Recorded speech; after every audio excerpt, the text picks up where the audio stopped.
신명기 4장 1절에서 14절 말씀을 한 절씩 교독하겠습니다. 하나님의 말씀입니다. 이스라엘아, 이제 내가 너희에게 가르치는 규례와 법도를 듣고 준행하라. 그리하면 너희가 살 것이요 너희 조상의 하나님 여호와께서 너희에게 주시는 땅에 들어가서 그것을 얻게 되리라. 내가 너희에게 명령하는 말을 너희는 가감하지 말고 내가 너희에게 내리는 너희 하나님 여호와의 명령을 지키라. 여호와께서 바알부올의 일로 말미암아 행하신 바를 너희가 눈으로 보았거니와 바알부올을 따른 모든 사람을 너희의 하나님 여호와께서 너희 가운데에서 멸망시키셨으되 오직 너희의 하나님 여호와께 붙어 떠나지 않은 너희는 오늘까지 다 생존하였느니라. 내가 나의 하나님 여호와께서 명령하신 대로 규례와 법도를 너희에게 가르쳤나니 이는 너희가 들어가서 기업으로 차지할 땅에서 그대로 행하게 하려 함인즉 너희는 지켜 행하라. 이것이 여러 민족 앞에서 너희의 지혜요 너희의 지식이라. 그들이 이 모든 규례를 듣고 이르기를 이 큰 나라 사람은 과연 지혜와 지식이 있는 백성이로다 하리라. 우리 하나님 여호와께서 우리가 그에게 기도할 때마다 우리에게 가까이 하심과 같이 그 신이 가까이함을 얻은 큰 나라가 어디 있느냐. 오늘 내가 너희에게 선포하는 이 율법과 같이 그 규례와 법도가 공의로운 큰 나라가 어디 있느냐. 오직 너는 스스로 삼가며 내 마음을 힘써 지키라.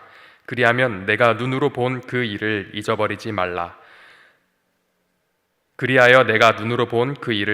말라. 내가 생존하는 날 동안에 그 일들이 내 마음에서 떠나지 않도록 조심하라.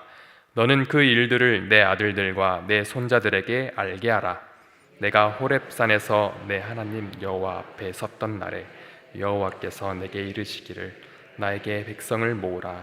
내가 그들에게 내 말을 들려주어 그들이 세상에 사는 날 동안 나를 경외함을 배우게 하며 그 자녀에게 가르치게 하리라 하시매 너희가 가까이 나와서 산 아래에 서니 그 산에 불이 붙어 불길이 충천하고 어둠과 구름과 흑암이 덮였는데 여호와께서 불길 중에서 너희에게 말씀하시되 음성뿐이므로 너희가 그 말소리만 듣고 형상은 보지 못하였느니라.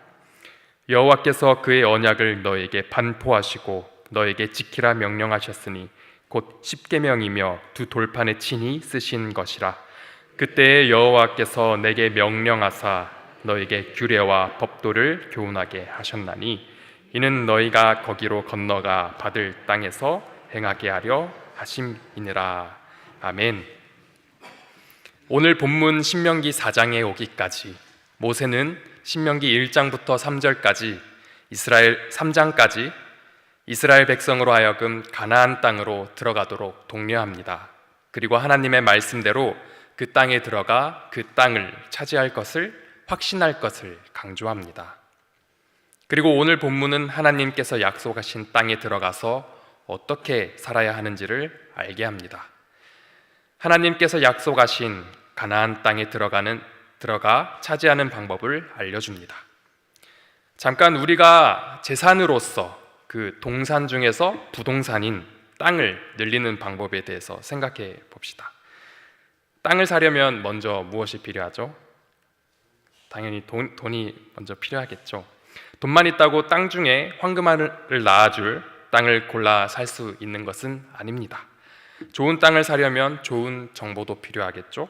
그러면 좋은 정보를 얻으려면 도움이 되는 좋은 네트워크, 다시 말해서 인맥도 필요할 겁니다.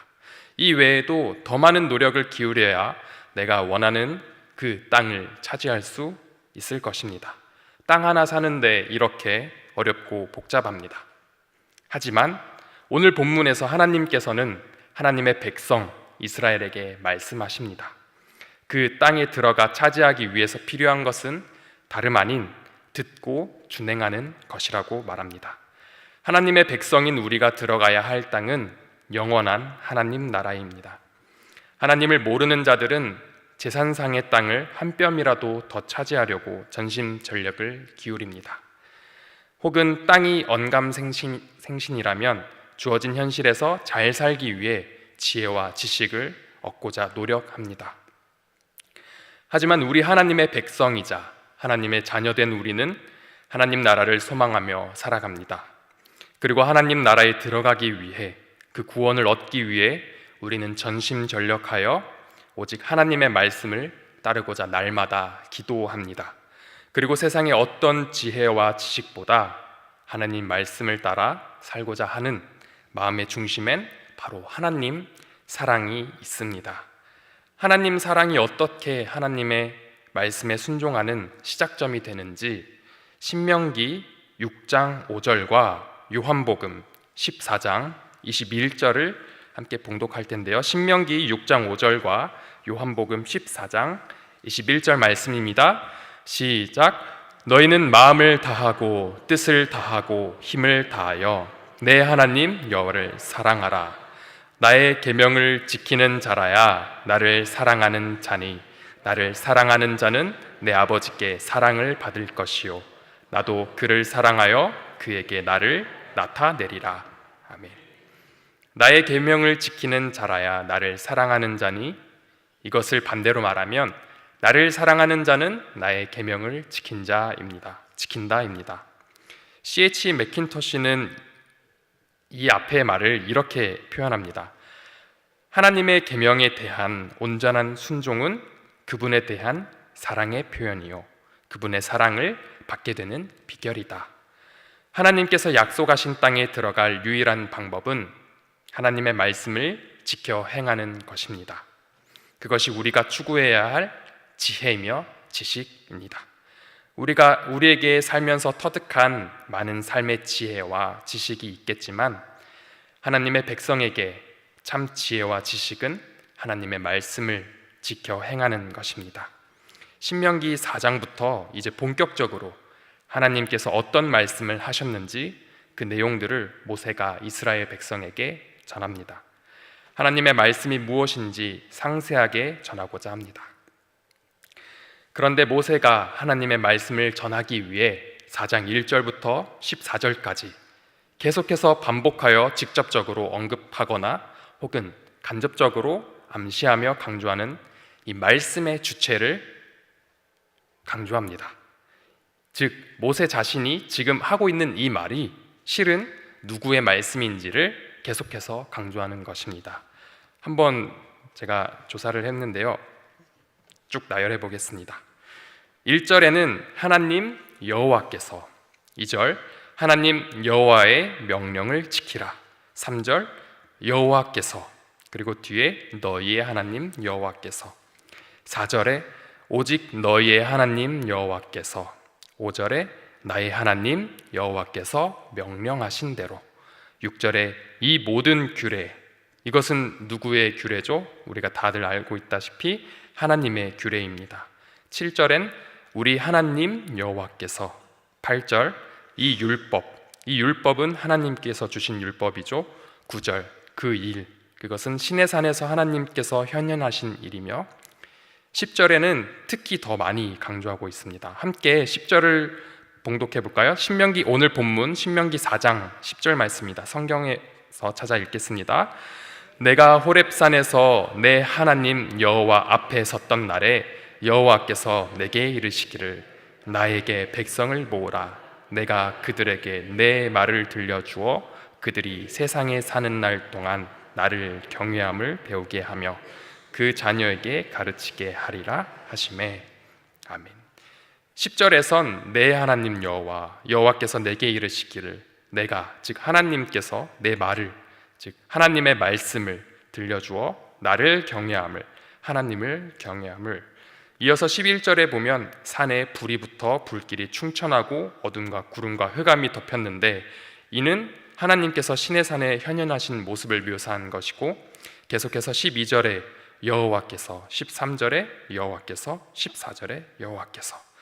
끊임없이 모세는 자신이 지금 하는 말이 하나님 여호와께서 하신 말씀이시다라는 것을 강조하고 있는 것입니다. 이것이 왜 그토록 중요했을까요? 하나님의 말씀, 이 성경이 바로 하나님의 말씀이라는 것입니다. 지금 자신이 전하는 말씀은 하나님께서 약속하신 땅에 들어가 단순히 지켜 행하면 삶에 유익이 되는 지혜나 지식 혹은 규범을 넘어서는 절대적인 순종이 필요한 하나님의 말씀이다라는 것을 강조하고 있는 것입니다. 오늘 본문에서 여호와의 명령을 어떻게 대해야 하는지 두 가지 표현이 나옵니다. 2절에 지키라, 6절에 지켜 행하라. 먼저 본문 4장 2절에는 여호와의 명령을 어떻게 대해야 하는지 말씀합니다. 가감하지 말고 지키라. 여기서 지키라는 표현은 그대로 더하지도 말고 빼지도 말라, 그리고 그대로 지키라는 것입니다. 혹시 지켜진 걸 그대로 지키는 것이 얼마나 지키기 어려운 것인 줄 아시나요? 말 그대로 우리는 있는 그대로 지키는 걸 어려워한다는 것입니다. 계속 보니까 뭔가 밋밋한 것 같고, 뭘 자꾸 더해야 할 것 같고, 아니면 바꿔야 할 것 같고, 혹은 좀 편리해지려고 빼려고 하는 것이 우리 인생에서 반복됩니다. 이에 대해서 그대로 지키는 것이 얼마나 불가능에 가까운 것인지 고대 그리스 철학자 헤라클레이토스는 세상에 변하지 않는 것을 찾다가 결국엔 이렇게 말합니다. 변하지 않는 유일한 것은 변한다는 사실뿐이다. 다시 말해서 세상의 모든 것은 변한다라는 것입니다. 하지만 우리는 영원 전부터 영원까지 변하지 않는 유일한 것을 알고 있습니다. 그것은 하나님의 말씀이고 우리를 구원하시겠다고 하신 하나님의 약속입니다. 우리는 그것을 진리라고 부르며 길이요 진리요 생명이신 예수 그리스도 또한 알고 있습니다. 성경은 이렇게 진리이신 하나님의 말씀을 가감하지 말고 그대로 지키라고 합니다. 오늘 본문 4장 2절을 함께 봉독하겠습니다. 내가 너희에게 명령하는 말을 너희는 가감하지 말고 내가 너희에게 내리는 너희 하나님 여호와의 명령을 지키라. 아멘. 이어서 6절에는 여호와의 율법, 즉 규례와 법도를 지켜 행하라고 합니다. 그리고 그것을 지키는 것이 너희의 지혜요 너희의 지식이라고 말합니다. 함께 본문 4장 6절을 찾아서 봉독하겠습니다. 신명기 4장 6절입니다. 너희는 지켜 행하라. 이것이 여러 민족 앞에서 너희의 지혜요 너희의 지식이라. 그들이 이 모든 규례를 듣고 이르기를 이 큰 나라 사람은 과연 지혜와 지식이 있는 백성이로다 하리라. 아멘. 우리 하나님의 백성, 또 하나님의 자녀, 그리고 하나님의 교회가 하나님의 말씀을 지켜 행하는 것, 이것이 우리의 지혜이고 우리의 지식이라고 합니다. 우리의 지혜와 지식은 하나님의 말씀을 지켜 행하는 것입니다. 세상에 많은 학식과 인생 교훈들도 많이 가지고 있지만 우리 하나님의 백성에겐 하나님의 말씀을 지켜 행하는 것이 우리의 지혜요 우리의 지식이라고 말씀하고 계십니다. 하나님의 말씀을 우리는 어떻게 대해야 할까요? 오늘 본문에서는 하나님의 말씀을 가감없이 변하지 않도록 지키고 그대로 지켜 행하라고 말씀하고 있습니다. 성경은 우리의 지혜와 지식은 무엇이라고 합니까? 똑같이 오늘 본문에서 하나님의 말씀을 가감없이 변하지 않도록 지키고 그대로 지켜 행하라고 합니다. 하지만 우리가 하나님의 말씀을 지켜 행함으로 지혜와 지식이 있다고 여겨질 텐데 우리가 구해야 할 것은 지혜와 지식도 있겠지만 지혜와 지식을 얻는 것이 우리의 최후 승리가 아니길 바랍니다. 우리의 최후 승리는 이 땅에서의 삶에 만족하는 것이 아니라 결국 하나님께서 약속하신 땅, 하나님 나라에 들어가는 것, 즉 구원을 얻는 것입니다. 이스라엘 백성들이 하나님께서 약속하신 땅에 들어가 살 때 따라 행해야 하는 규례와 법도를 교훈하시며 십계명을 주셨습니다. 그리고 우리에게 예수님께서 찾아오셔서 율법을 완성하시며 우리에게 세계명 또한 주셨습니다. 율법을 완성하시며 세계명이 무엇인지, 세계명을 주신 것이 무엇인지 함께 요한복음 13장 34절과 35절을 봉독하도록 하겠습니다. 새 계명을 너희에게 주노니 서로 사랑하라. 내가 너희를 사랑한 것 같이 너희도 서로 사랑하라. 너희가 서로 사랑하면 이로써 모든 사람이 너희가 내 제자인 줄 알리라. 아멘. 우리는 하나님의 언약 백성입니다. 하나님께서 구원을 약속한 백성입니다. 그 구원은 하나님의 말씀을 따라 행할 때 얻습니다. 그 계명의 완성은 예수님께서 주신 새 생명을 통해 이루어졌습니다. 요즘 사랑하기 좋은 계절입니다. 하나님의 말씀을 그대로 지켜 행하고 예수님께서 주신 새 계명대로 행하여 서로 사랑하는 5월의 새중앙 영가족들이 됩시다. 우리 이 시간 말씀을 기억하며